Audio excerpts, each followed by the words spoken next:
취재 수첩.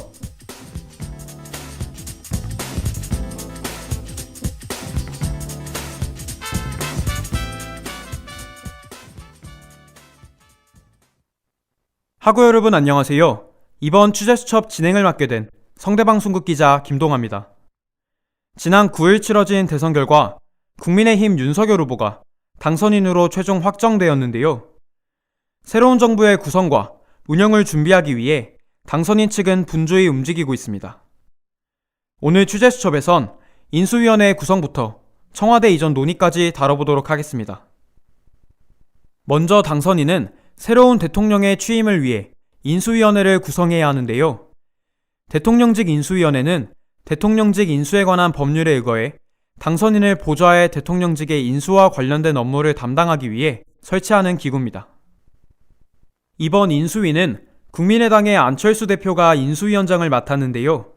제20대 대선 당시 안 대표가 단일화를 선언하면서 윤석열 당시 후보에게 힘을 실어줬기에 이번 인수위의 인수위원장으로 참여하게 됐습니다.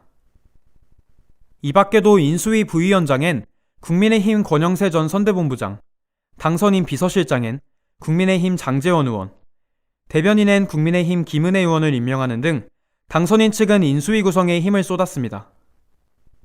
그러나 인수위 구성 과정에 대해서도 여러 의견이 나오고 있는데요. 여성 할당제를 도입하지 않고 지역 안배도 하지 않기로 하며 개인의 실력을 가장 우선으로 삼는 능력주의를 도입하겠다고 선언했기 때문입니다. 개인의 능력을 최우선으로 한 바람직한 인사라는 평과 실질적 평등을 전혀 고려하지 않은 부적절한 인사라는 의견이 엇갈리고 있습니다. 또한 현재 가장 이슈가 되고 있는 공약은 바로 대통령 집무실 이전 계획인데요.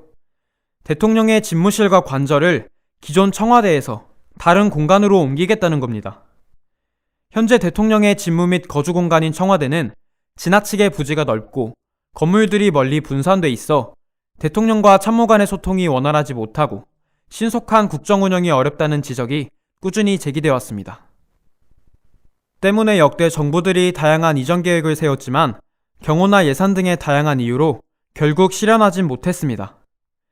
하지만 5월 10일 출범 예정인 윤석열 정부는 봄꽃이 지기 전에 국민께 청와대를 돌려드리겠다며 대통령 집무실 이전을 강력히 추진할 것임을 강조하고 있는 상황입니다. 새로이 대통령 집무실로 사용될 곳은 크게 두 곳으로 압축됐었는데요. 서울 광화문 외교부 청사와 용산 국방부 청사가 후보지로 검토됐습니다. 먼저 외교부 청사는 광화문 대통령이라는 윤석열 당선인의 공약 실현의 상징성을 잘 드러낸 곳이라는 장점이 있습니다.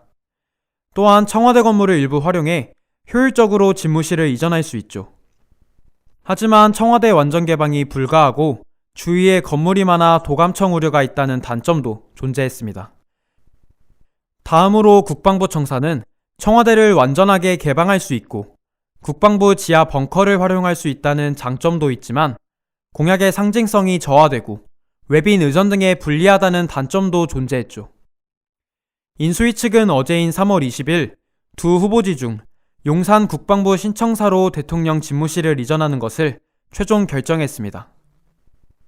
이에 따라 국방부는 바로 옆 합동참모본부 청사로 옮기고 합참은 전시 지휘시설이 있는 남태령으로 이전해 평시, 전시시설을 통합하게 됐는데요. 이에 대해 윤석열 당선인은 청와대는 본관과 비서동이 분리돼 있어 대통령과 참모 간의 소통이 원활하지 못했다며 집무실 이전 배경을 밝혔습니다.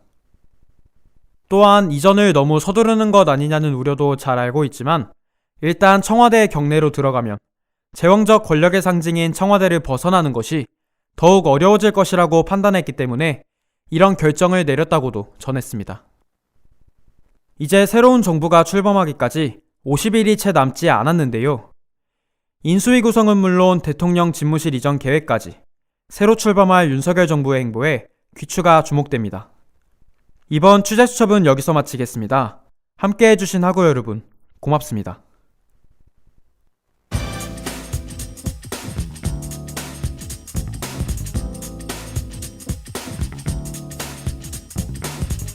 지금까지 취재 김동아, 기술 이서연, 그리고 진행해 기자 김동아였습니다.